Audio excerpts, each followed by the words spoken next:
नमस्कार दोस्तों, स्वागत है आप सभी का GK Vicky sir YouTube channel पर। साथियों, आज हम राजस्थान जीके से संबंधित 50 क्वेश्चन देखेंगे और ये है वो क्वेश्चन होने वाले हैं जो कि पिछली प्रतियोगी परीक्षाओं में बार-बार पूछे गए थे और आने वाली परीक्षाओं में भी बार-बार पूछे जाएंगे। तो चलिए शुरू करते हैं। आज का पहला क्वेश्चन है, डॉक्टर सीवी रमन ने राजस्थान के किस शहर को आइसलैंड ऑफ ग्लोरी का द्वीप कहा? डॉक्टर सीवी रमन ने कौन से शहर को आइसलैंड ऑफ ग्लोरी यानी गौरव द्वीप कहा था? गौरव का द्वीप कहा था? तो जोधपुर को, उदयपुर को, जयपुर को, अजमेर को। तो कौन सी शहर को कहा था? जयपुर शहर को। तो इसका आंसर क्या हो जाएगा? जयपुर शहर। ठीक है। और जयपुर क्यों कहा था ये? जयपुर की सुंदरता और यहाँ के रंगों के कारण प्रसिद्ध है जयपुर, इसलिए वैज्ञानिक डॉक्टर सीवी रमन ने इसे आइसलैंड ऑफ ग्लोरी की उपाधि दी थी। ठीक है। अगला क्वेश्चन देखिए, राजस्थान की स्थापना प्रतिवर्ष किस तिथि को मनाई जाती है?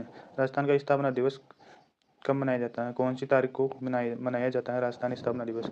1 नवंबर को, 30 मार्च को, 21 फरवरी को, 26 जनवरी को। तो कब मनाया जाता है राजस्थान स्थापना दिवस? तो राजस्थान का स्थापना दिवस मनाया जाता है 30 मार्च को। ठीक है। 30 मार्च को राजस्थान का स्थापना दिवस मनाया जाता है। ठीक है। और क्यों मनाया जाता है? ये इसलिए मनाया जाता है क्योंकि 30 मार्च 1949 को राजस्थान की 4 बड़ी बड़ी रियासतें थी। 4 बड़ी रियासतों को राजस्थान संघ में मिलाया गया था, यानी कि एक साथ विलय हुआ था। 4 बड़ी रियासतों का विलय हुआ था राजस्थान संघ में, इसलिए इस दिन को राजस्थान दिवस के रूप में मनाया जाता है। ठीक है। अगला प्रश्न देखिए, राजस्थानी भाषा दिवस कब मनाया जाता है? राजस्थानी भाषा दिवस कब मनाया जाता है? तो देखिए, राजस्थानी भाषा दिवस 30 मार्च को, 14 सितंबर को, और 21 फरवरी को या 2 अक्टूबर को। तो राजस्थानी भाषा दिवस कब मनाया जाता है? 21 फरवरी को। 21 फरवरी को राजस्थानी भाषा दिवस मनाया जाता है। ठीक है।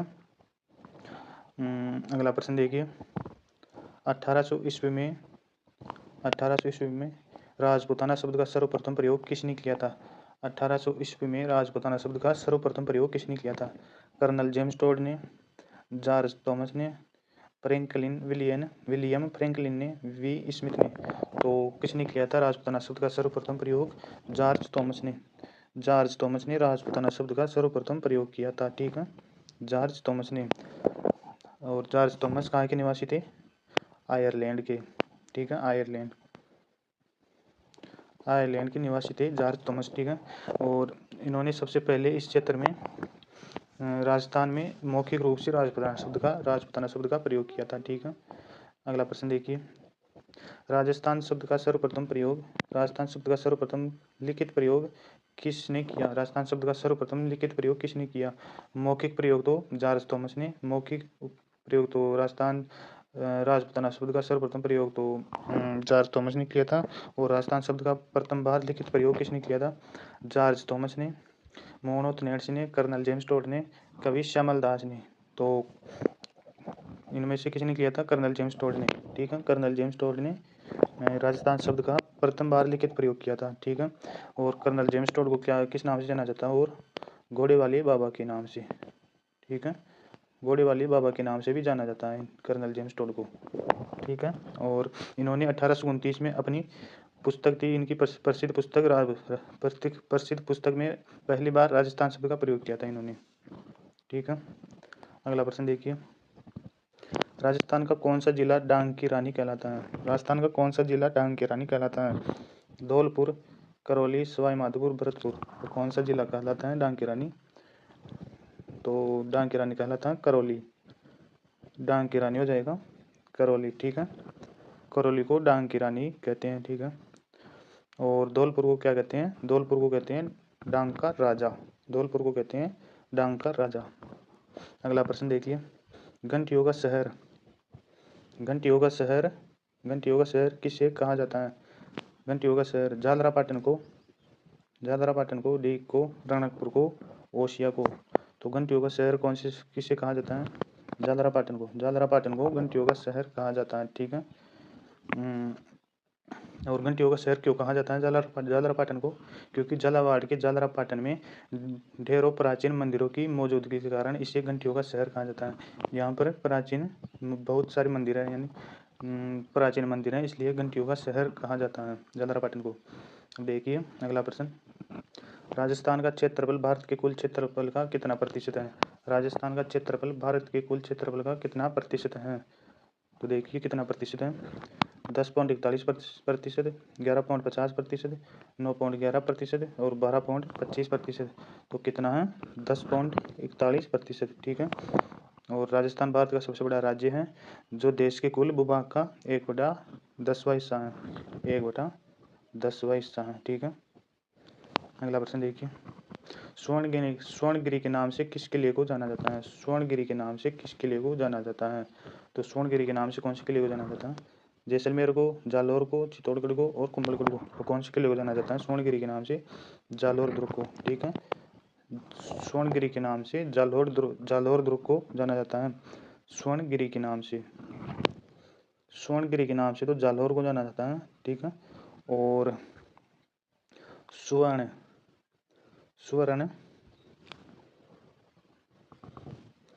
सुवर्णगिरी के नाम से कौन से, और जैसलमेर को जैसलमेर दुर्ग को किस नाम से जाना जाता है?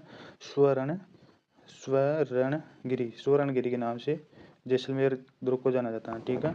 और जालौर दुर्ग को स्वर्णगिरी के नाम से जाना जाता है और जैसलमेर को सुवर्णगिरी के नाम से जाना जाता है। ठीक है, जैसलमेर दुर्ग को। अगला प्रश्न देखिए, राजस्थान की सूर्य नगरी किससे कहा जाता है? राजस्थान की सूर्य नगरी किससे कहा जाता है? सन सिटी के नाम से कौन से शहर को जाना जाता है राजस्थान में? तो कौन से शहर को जाना जाता है? जयपुर शहर को, जोधपुर शहर को, जैसलमेर शहर को और बीकानेर को। तो सन सिटी के नाम से जाना जाता है जोधपुर को। जोधपुर को सन सिटी के नाम से जाना जाता है। ठीक है। ब्लू सिटी, जोधपुर को ब्लू सिटी, जोधपुर को ब्लू सिटी और सूर्य नगरी कहा जाता है। जोधपुर को ब्लू सिटी भी कहा जाता है। ठीक है। ब्लू सिटी भी कहा जाता है जोधपुर को। क्यों कहा जाता है? क्योंकि यहाँ सूरज की किरणें साल भर बहुत तेज रहती हैं, इसलिए जोधपुर को ब्लू सिटी के नाम से या सन सिटी के नाम से जाना जाता है। ठीक है। अगला प्रश्न देखिए, नेक्स्ट क्वेश्चन है, राजस्थान की कुल सीमा की लंबाई कितनी है? राजस्थान की कुल सीमा की लंबाई कितनी है? 1070, 4850 किलोमीटर, 5920 किलोमीटर, 5000 किलोमीटर। तो कितनी है? राजस्थान की कुल स्थलीय सीमा की लंबाई है 5920 किलोमीटर। और पूछे केवल अंतर्राज्यीय सीमा की लंबाई कितनी है राजस्थान की? तो अंतर्राज्यीय सीमा की लंबाई पूछी तो हो जाएगा 4850। ठीक है। और अंतर्राष्ट्रीय सीमा की लंबाई पूछी तो हो जाएगा 1070 किलोमीटर। ठीक है। और इन दोनों सीमाओं को मिला के हो जाती है अंतर्राज्यीय सीमा की लंबाई 5920। ठीक है। अगला क्वेश्चन देखिए, रेड क्लिफ रेखा भारत पाक सीमा की राजस्थान में लंबाई कितनी है? रेड क्लिफ रेखा यानी भारत पाक सीमा, जिसे रेड क्लिफ रेखा के नाम से जाना जाता है। तो रेड क्लिफ रेखा की लंबाई भारत में कितनी है? भारत में क्या, राजस्थान में कितनी है? राजस्थान से कितनी सीमा लगती है रेड क्लिफ रेखा की? तो 826 किलोमीटर लगती है, 869 किलोमीटर, 1070, 1050। तो कितनी लगती है? पाकिस्तान से राजस्थान की सीमा लगती है 1070 किलोमीटर, 1070 किलोमीटर लगती है। ठीक है। और 826 क्या है? 826 है, ये राजस्थान है, इसे मान लो। तो राजस्थान में पूर्व से पश्चिम राजस्थान की लंबाई कितनी है? 869। और उत्तर से दक्षिण राजस्थान की लंबाई कितनी है? 826। ठीक है। पूर्व से पश्चिम 869 और उत्तर से दक्षिण 826। ठीक है। अगला प्रश्न देखिए, राजस्थान का सबसे निकटतम बंदरगाह कौन सा है? राजस्थान का सबसे निकटतम बंदरगाह कौन सा है? कांडला बंदरगाह, मुंबई, चेन्नई, विशाखापट्टनम। तो कौन सा है? कांडला बंदरगाह। कांडला कहाँ पर है? गुजरात में। ठीक है। अगला प्रश्न देखिए, आकल कास्ट, आकल ने पहले ये देखिए एक छूट गया ऊपर, विजयदशमी, दशहरा यानी कि विजयदशमी यानी दशहरा किस वृक्ष की पूजा का महत्व है? दशहरे की पूजा किसमें, कौन से वृक्ष का महत्व है? तो नीम के वृक्ष का, खेजड़ी के वृक्ष का, या पीपल के वृक्ष का, या फिर बरगद के वृक्ष का। तो कौन से वृक्ष का महत्व है? खेजड़ी वृक्ष का महत्व है। ठीक है। विजयदशमी के दिन खेजड़ी वृक्ष का महत्व है। ठीक है। और खेजड़ी को राजस्थान का कल्प वृक्ष और या राज्य वृक्ष भी कहा जाता है। राजस्थान का कल्प वृक्ष या राज्य वृक्ष भी कहा जाता है। और दशहरे के दिन इसकी खेजड़ी की पूजा की जाती है। ठीक है। खेजड़ी की पूजा दशहरे के दिन शुभ मानी जाती है। ओके। अगला प्रश्न देखिए, आकलकाष्ठ जीवाश्म पार्क कहाँ पर स्थित है? तो कहाँ पर स्थित है आकलकाष्ठ जीवाश्म पार्क कहाँ पर स्थित है? तो ये हो जाएगा जैसलमेर में। ठीक है, अगला प्रश्न देखिए। अगला प्रश्न है, पश्चिमी राजस्थान में वर्षा जल से बनने वाली अस्थायी झीलों को क्या कहते हैं? पश्चिमी राजस्थान में वर्षा जल से बनने वाली अस्थायी झीलों को क्या कहते हैं? तो क्या कहते हैं? पलाया झीलें कहते हैं। और ये ऊपर वाला देखिए, मरुस्थल में आधे चांद जैसे बालू के टीलों को क्या कहते हैं? मरुस्थल में आधे चांद जैसे बालू के टीलों को क्या कहते हैं? तो आधे चांद जैसे बालू के टीलों को कहते हैं बरखान। ये बालू का स्तूप होते हैं बरखान, और ये टीले बहुत गतिशील होते हैं। बरखान बहुत गतिशील होते हैं और इनका आकार अर्धचंद्राकार यानी आधा चांद जैसा होता है। ठीक है, और ये पलाया झीलें क्या होती हैं? पलाया झीलें होती हैं मरुस्थल में निचले इलाकों में पानी भर जाता है। जो पानी भरने से अस्थायी झीलें बनती है ना, उन्हें पलाया झीलें कहा जाता है या फिर खड़ीन भी कहा जाता है। ठीक है, अगला प्रश्न देखिए। राजस्थान की दूसरी सबसे ऊंची चोटी कौन सी है? राजस्थान की दूसरी सबसे ऊंची चोटी कौन सी है? शेर। और प्रथम कौन सी है? गुरु शिखर, जिसकी लंबाई कितनी है? गुरु शिखर की लंबाई है 1722 मीटर। ठीक है, और शेर की लंबाई कितनी है? शेर की लंबाई है 1597। ठीक है, दूसरी सबसे ऊंची चोटी है राजस्थान की। अगला प्रश्न देखिए। नागपाड़ से कौन सी नदी निकलती है? नागपाड़ से कौन सी नदी निकलती है? नागपाड़ से तो नागपाड़ से निकलती है लूणी नदी। ठीक है, नागपाड़ से लूणी नदी निकलती है। अगला प्रश्न देखिए। सिरोही की उबड़ खाबड़ पहाड़ियों को स्थानीय भाषा में क्या कहते हैं? सिरोही की उबड़ खाबड़ पहाड़ियों को स्थानीय भाषा में क्या कहते हैं? बाखर। बाखर के नाम से जाना जाता है सिरोही की उबड़ खाबड़ पहाड़ियों को। ठीक है, अगला प्रश्न देखिए।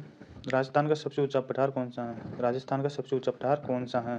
तो राजस्थान का सबसे ऊंचा पठार हो जाएगा उड़िया का पठार। उड़िया का पठार कहाँ पर है? सिरोही में। ठीक है, उड़िया का पठार सिरोही में स्थित है। ओके,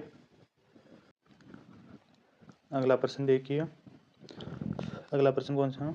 ऊपरमाल का पठार किन स्थानों के मध्य स्थित है? ऊपरमाल का पठार किन स्थानों के मध्य स्थित है?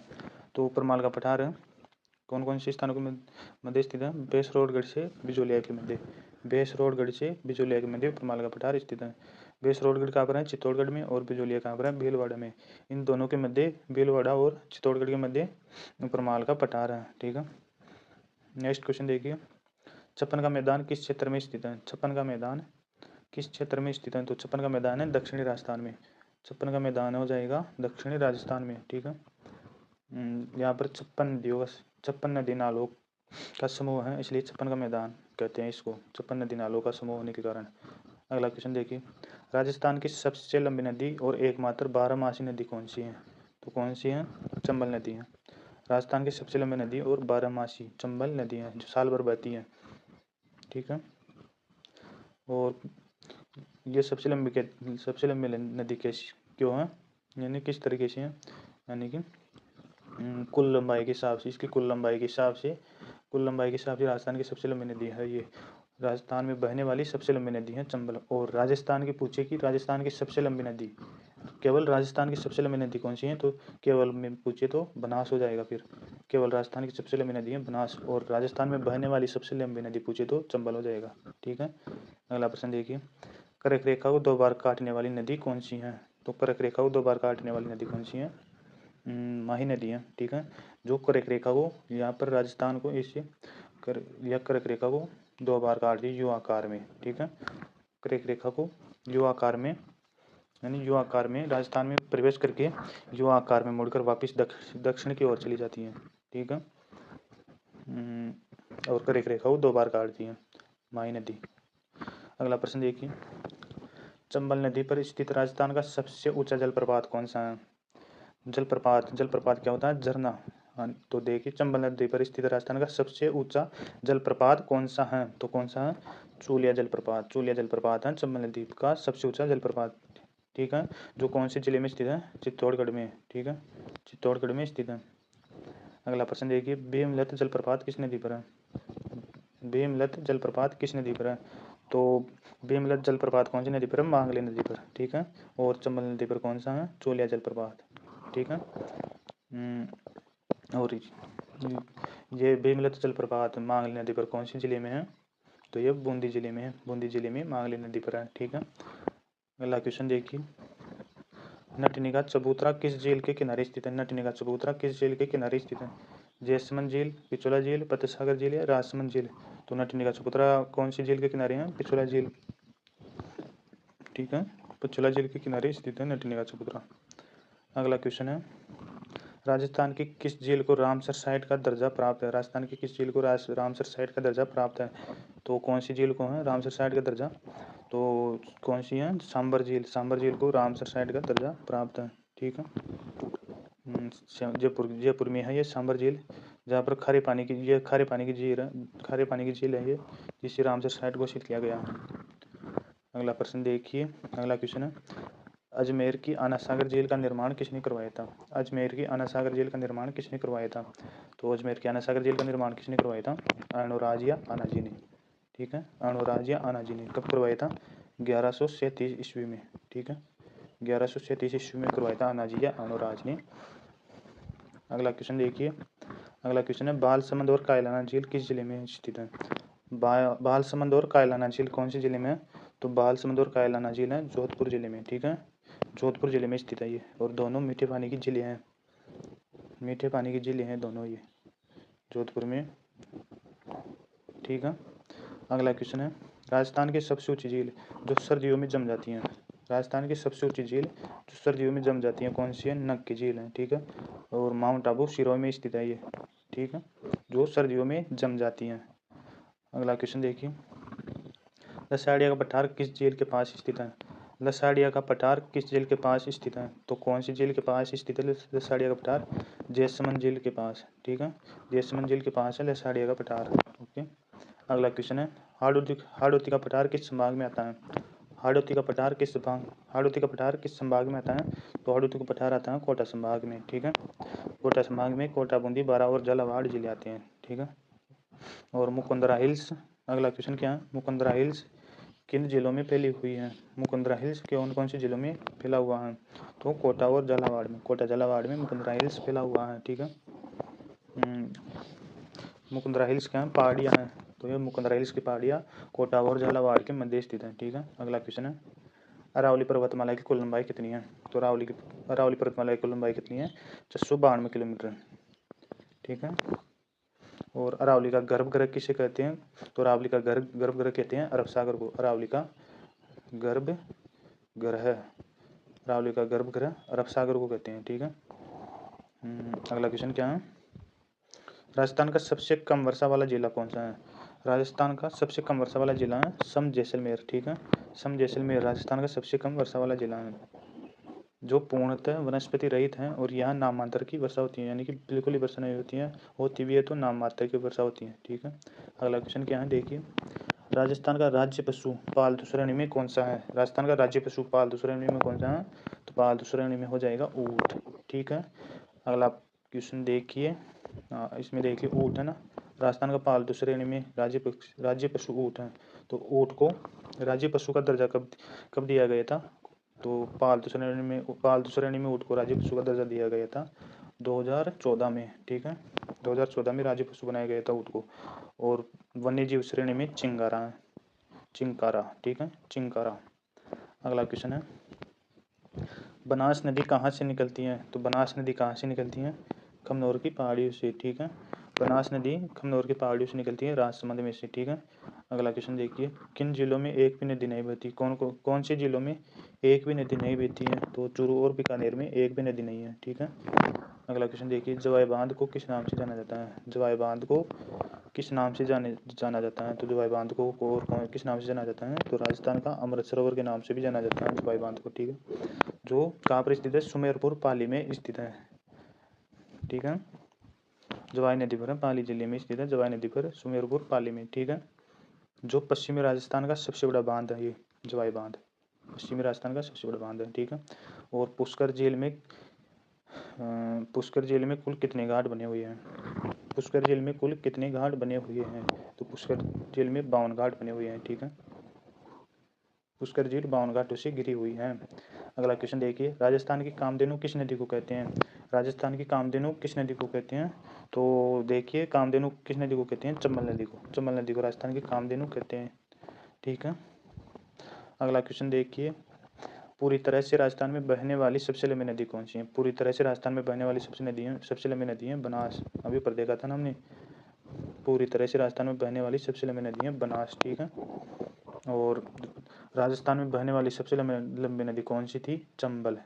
राजस्थान में बहने वाली सबसे लंबी नदी तो थी चंबल। और राजस्थान की सबसे लंबी नदी कौन सी है? बनास। ठीक है। पूरी तरह से बहने वाली राजस्थान की सबसे लंबी नदी है बनास। ठीक है।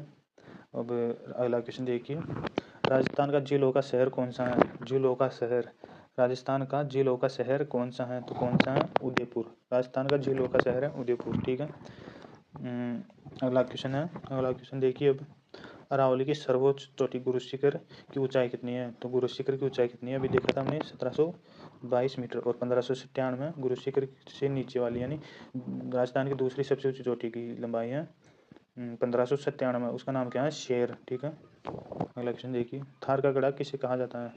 तो थार का गड़ा किसे कहा जाता है? बटाड़ुआ कुआं, या चांदन नलकूप, या फिर जवाई बांध, या पिछला जल। तो थार का गड़ा किसे कहा जाता है? चांदन नलकूप को। ठीक है। चांदन नलकूप को थार का गड़ा कहा जाता है। कहाँ पर स्थित है ये? कहाँ पर स्थित है? जैसलमेर में स्थित है। जैसलमेर में चांदन नलकूप को थार का गड़ा कहते हैं। ठीक है। जैसलमेर में चांदन नलकूप है ना, इसे थार का गड़ा कहते हैं। ठीक है। अगला क्वेश्चन देखिए, मारवाड़ का लघु माउंट किसे कहते हैं?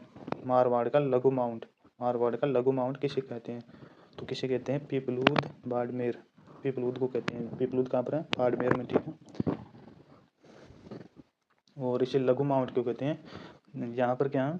हरियाली और माउंट आबू की तरह अपनी हरियाली और ऊंचाई के कारण बाड़मेर के पीपलूद को लघु माउंट कहा जाता है। ठीक है। अगला क्वेश्चन देखिए, बाड़मेर में बालोतरा के साथ कौन सा शहर डूबने के खतरे में रहता है? बाड़मेर में बालोतरा के साथ, यानी कि बाढ़ आती है ना, बाढ़ आने पर, जब बाढ़ आती है तो बाड़मेर में बाढ़ आने पर बालोतरा के साथ कौन सा शहर डूबने के खतरे में रहता है? तो बालोतरा के साथ कौन सा शहर रहता है? हनुमानगढ़ जंक्शन। हनुमानगढ़ जंक्शन और बालोतरा दोनों धरातल में स्थित है। धरातल नदी के कारण, नदी के मुहाने पर स्थित होने के कारण ये डूबने की कगार पर रहते हैं। ठीक है। अगला क्वेश्चन क्या है, राजस्थान का सर्वाधिक वर्षा वाला जिला कौन सा है? तो राजस्थान का सर्वाधिक वर्षा वाला जिला कौन सा है? झालावाड़। बांसवाड़ा भी, अभी वर्तमान में बांसवाड़ा है सर्वाधिक वर्षा वाला जिला। ठीक है। दोनों आ जाए तो बांसवाड़ा करना है या फिर झालावाड़, दोनों। अभी वर्तमान में बांसवाड़ा है सर्वाधिक वर्षा वाला जिला। ठीक है।